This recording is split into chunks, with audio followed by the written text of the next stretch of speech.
Alright, Travis Wingoodsell, showered and shaved for another day. If you haven't been watching all my videos, I married a Canadian.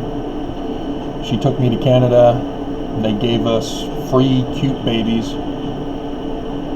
because of their free healthcare system. And I worked as a volunteer firefighter, but I got paid death pay, is what we called it. It's to help our widows and our orphan children in case we die on the job. The money is supposed to be put into savings, but everybody in the town council, as well as the city and us as firefighters, know that many of us struggled for subsistence anyway, and needed the additional money just to take care of everybody in the family.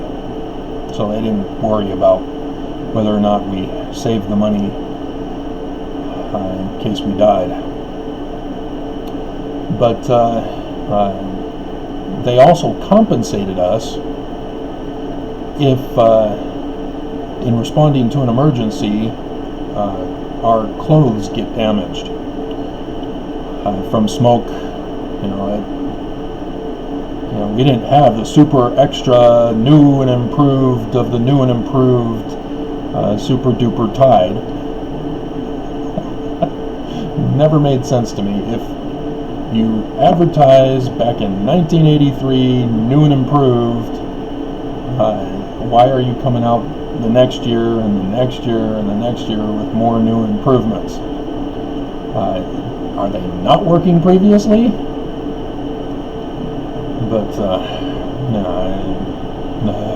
anyway, so they, for example, one Sunday during a regional, well, it was a stake, but pretty much regional conference, where a member of the 70, I guess it was Area 70, came to speak. Well, no, he didn't know about, a lesser general authority, we'll put it that way, came to speak, and during the middle of his talk, our fire beepers went off, and all of a sudden, all the firefighters in the audience got up from wherever they were sitting and walked out, and then we ran to the firehouse, which was across the parking lot at that time. And I wasn't concerned. I just went over, put on my suit, and was preparing to head out. It ended up being a structural fire that morning, but as we were putting on our clothes, the chief was telling some of the other firefighters, don't worry if you get your clothes damaged, we'll compensate you with the money equivalent for the replacements. And so yeah, I didn't worry about it. I just put on the suit and went out. And yeah, it gets a little hot, even up in Canada in the Arctic tundra. But it's getting a little loud there at the end. I've turned the volume down, but since it's pretty much over and it's just running the credits, I thought it was safe to do the video. But anyway, and so having been in emergency employment, I'm well aware of the need to make not necessarily sacrifices, but prioritize what's most valuable. during an emergency. Previous year, I think it was 2018, when we had the fires and evacuations, and the one family lost all their family photos and such because they didn't have it on a thumb drive, and so the news then thought they'd shame them by educating the public to make sure you have thumb drives of all documents and photos and blah blah blah. But when an emergency hits, you have no choice but to readjust your life until the emergency is over. You can't whine and complain that your life is no longer the same during an emergency. You can if you're not being taken care of during such emergency. You know, if the chief said, hey, it's on you guys if you damage your clothes, there would be less inclination to want to help put out fires if we weren't getting death pay, if we weren't being compensated for the damage done to our clothes from the smoke. And so it's essential that leaders compensate and take care of emergency situations. If it were a house fire, for example, the family suffering from the house fire would need to be given assistance. They need a place to stay. They need food, clothing, hygiene, sanitation, all those things that we all have here in America. And so we come to the pandemic. This isn't just a little thing. It's a pandemic. This is the zombie apocalypse, if you understand zombie apocalypse.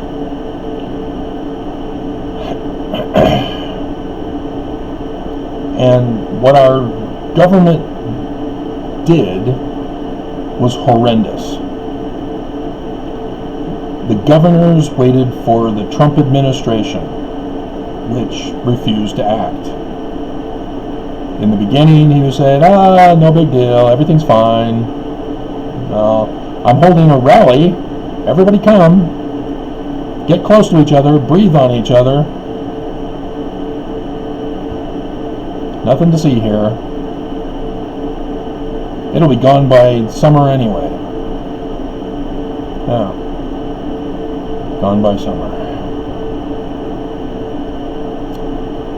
And so governors refused to act, despite the doctors across the nation and in leadership positions with WHO and the CDC and etc.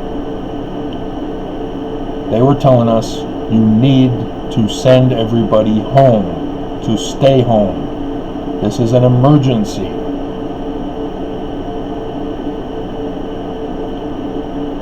And the governors waited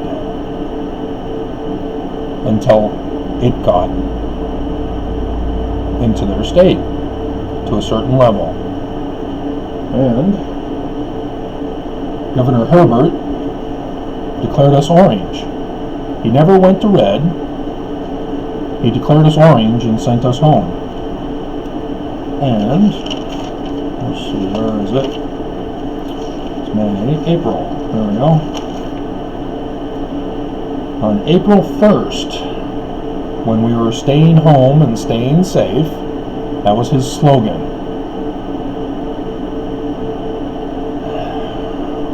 We only had 1,000 cases. We just barely passed it. 1,012.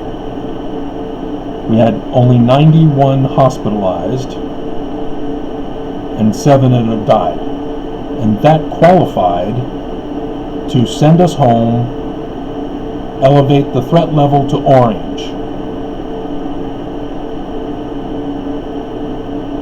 He was slow. He waited for it to escalate.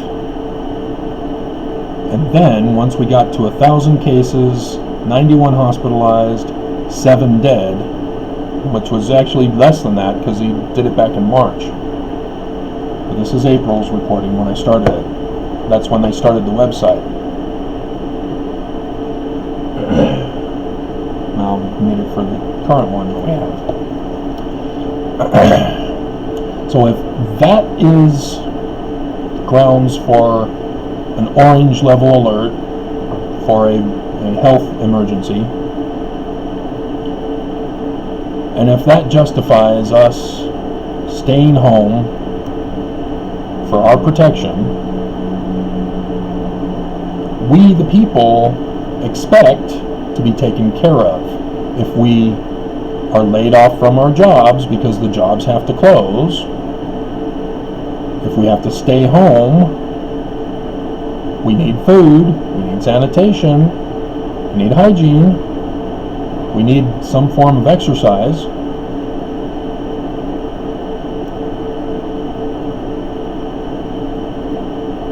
What did he do for us? Nothing. It was a survival of the fittest. And as a result, the stock on the shelves at the stores were empty, just like during a hurricane on the coastal areas of the east.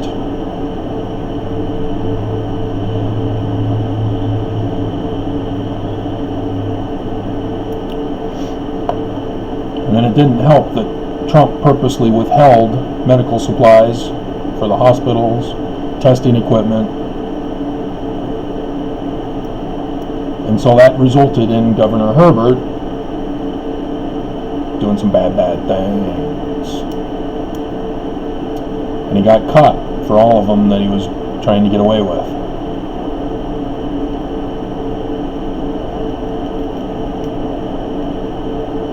He didn't compensate us.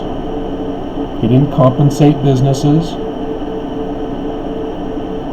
He was slow in delaying, and the church likewise, with a medical doctor as the leader of the church, of all people.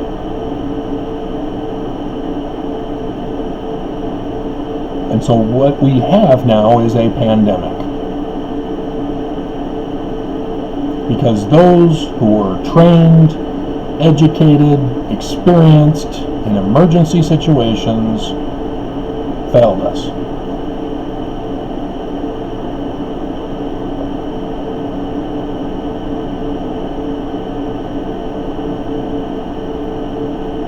The firefighters, in my analogy, were withheld from going out to fight the fire,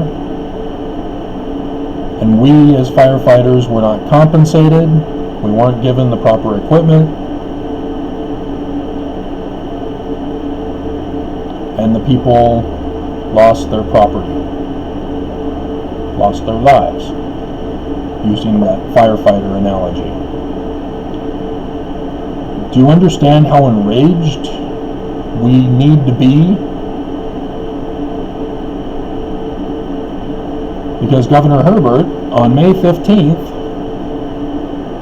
downgraded West Valley City and Salt Lake City to yellow. So, where were we at then? It was gone, right? It's going away? On the 15th of May, 2020, it was reported on the government's website, there were now 6,913 cases, 164 additional cases from the previous day. There were now 566 who had been hospitalized, an increase of 8 from the previous day. 77 were now dead, up 2 from the previous day. And that was cause for yellow? We're worse, and he downgrades us to yellow? That's like having a 5-alarm blaze requiring 5 units And instead they say, I think it's fine. One can handle it.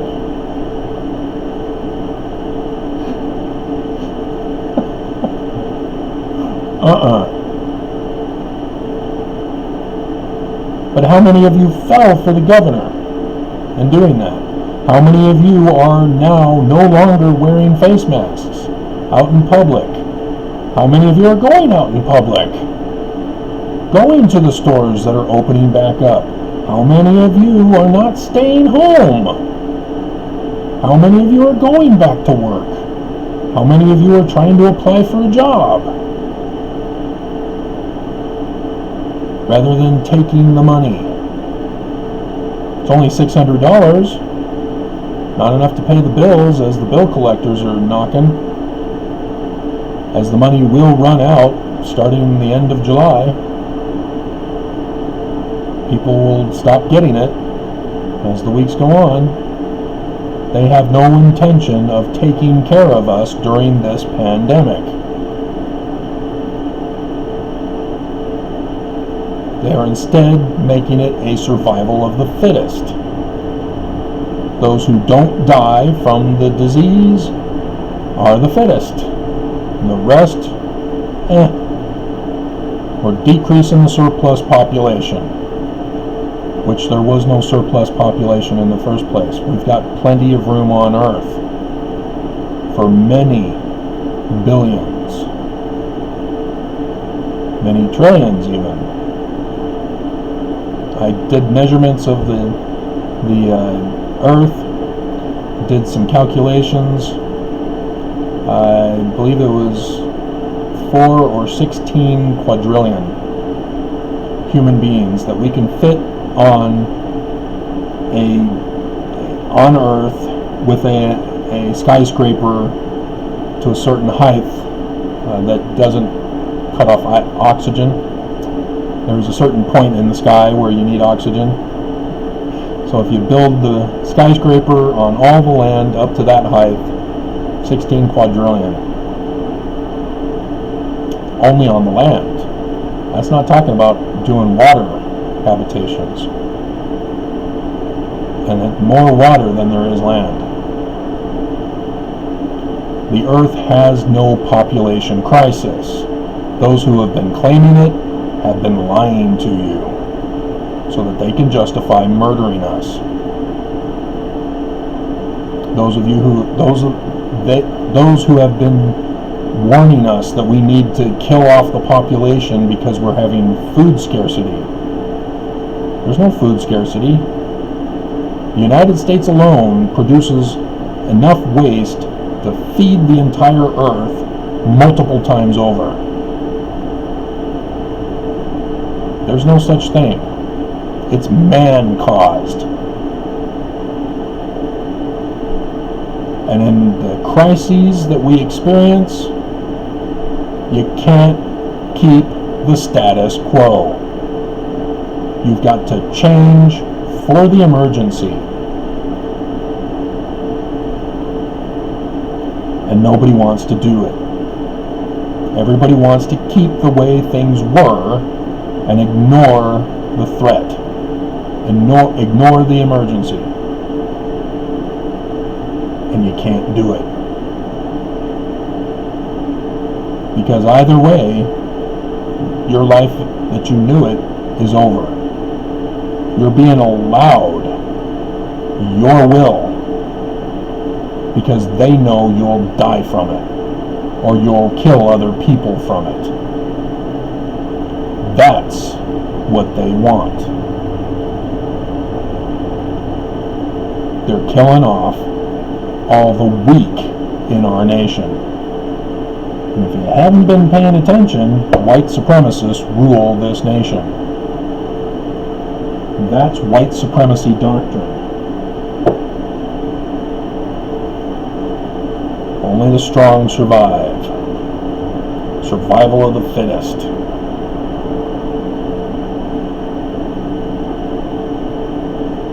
And so the poor are those who can't afford health insurance. Get rid of them. They're a burden on society.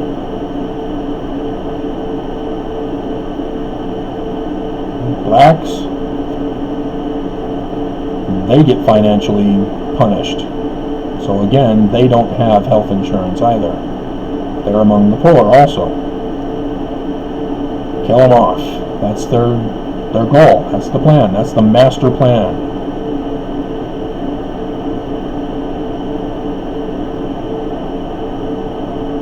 And if you think women are fine and safe, I saw a Utah news story. A woman in downtown Salt Lake was gunned down. Not just a couple of shots, multiple gunshots. It was rage that murdered her.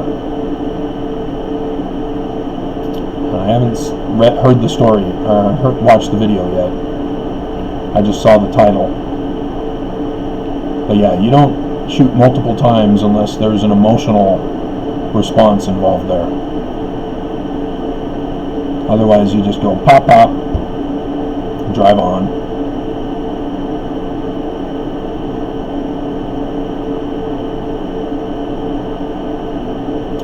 So yeah, white supremacists don't like women, but they need you for sex. See, they love you. They care about you, as long as you shut up and do what they want.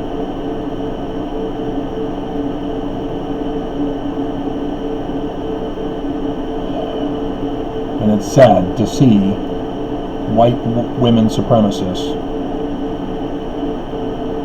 just as it's sad to see black Mormons trying to support the current church as they get segregated to the congregation of the Genesis group.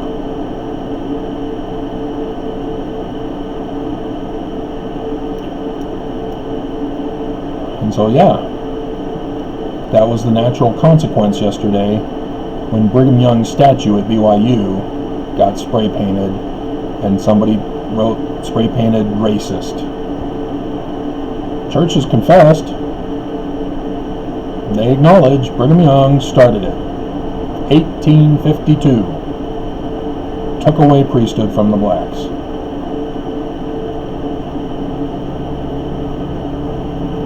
He's talked a lot of other things that they didn't want to cover in that Race and the Priesthood article, as he condemns them to hell, as he says that they were fence sitters in the premortal spirit world. It was Bruce R. McConkie that I think gave the title to fence sitters, but Brigham Young was the source for their not being as valiant, and then tried to twist the Book of Mormon from the coded message that he, Brigham Young, was whom they were referring to concerning the Lamanites being loathsome, referring to the soul, not the outward coded message of skin color.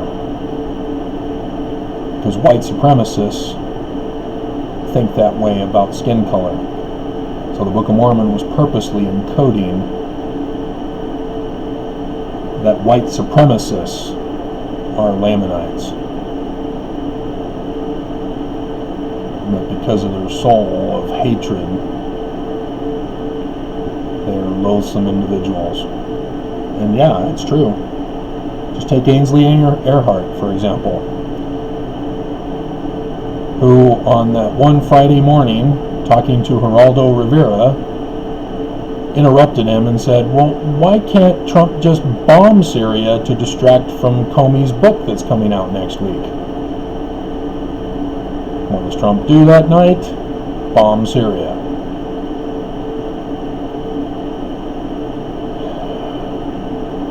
That kind of loathsome behavior makes what the physical appearance of beauty, changes it all into a horrible, hideous beast. Ivanka Trump is the same way. As long as she doesn't talk, she's a vision of beauty. But once she opens her mouth, all of a sudden she transforms into the most hideous creature. That's what the Book of Mormon was talking about. Those who have no respect, no love for human life.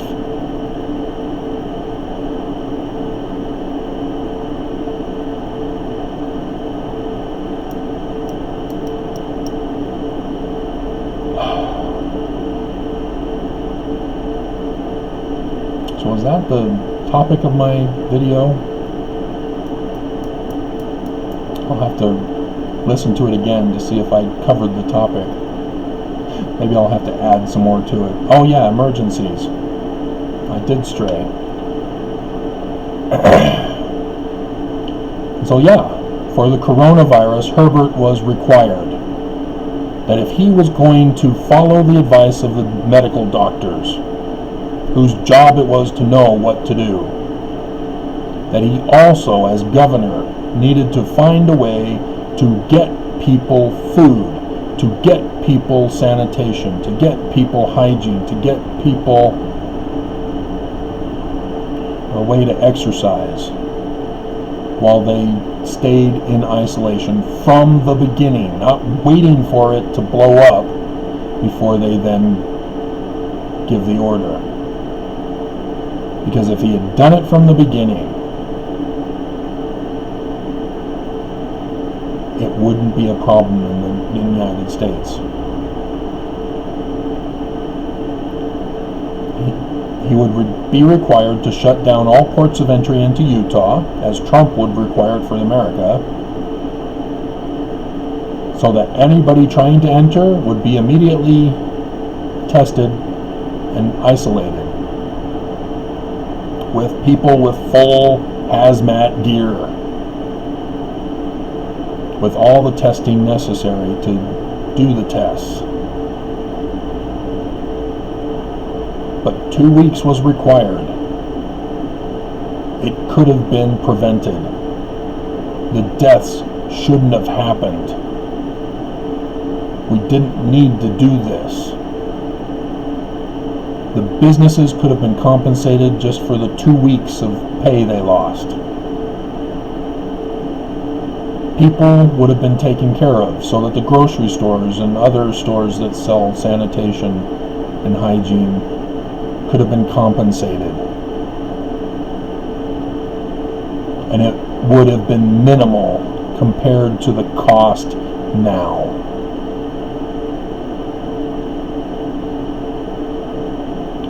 And we're still going.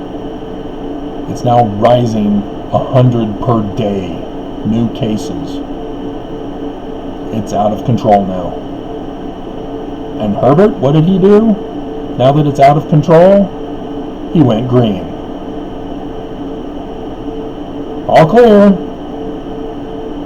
Go back to work. Get off of that welfare. Don't you dare get free money from us. Sitting on your couch, staying safe. Do not see the hatred that he has for us as our governor. And he dared to say, stay home, stay safe. He dared to say, it's working. Keep strong, or stay strong. Now it's no longer working. He just says, stay strong. And it's out of control. Stay strong. Survival of the fittest. Only the strong survive. He's saying the code words of white supremacy.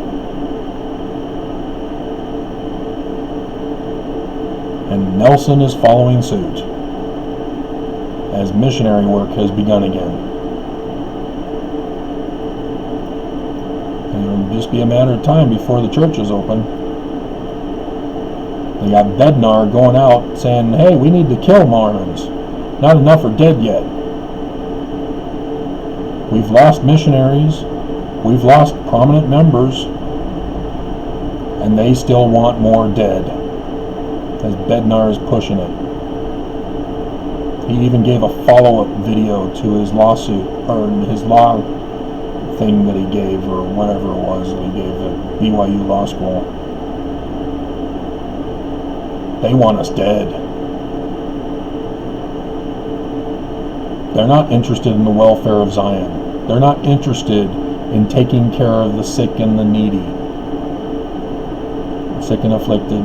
They're not interested in taking care of the poor and the afflicted. Poor and the needy, sick and afflicted, I think it is. It's talking in the Book of Mormon about priestcraft. But the church is more interested in making money with holding the fast and getting fast offerings, sending people back out on missions to recruit more members who have to pay tithing in order to go through the temples. That's what the church is worried about. Getting more money. Because they were losing money. Oh, poor babies. You were down to 14 trillion from 16? How rough for you. You have to sacrifice a jet? Oh. I have no empathy, no sympathy. Because you're just giving out tokens of charity when there is an emergency and you are in the position to help and you're refusing and you are purposely murdering, so that emergency null and void.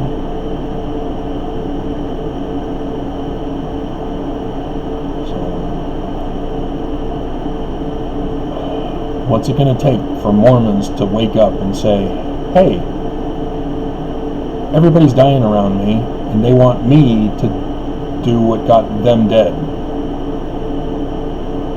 Just like Trump. Drink bleach.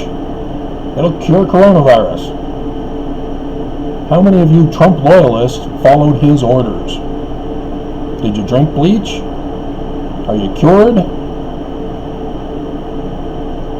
Exactly.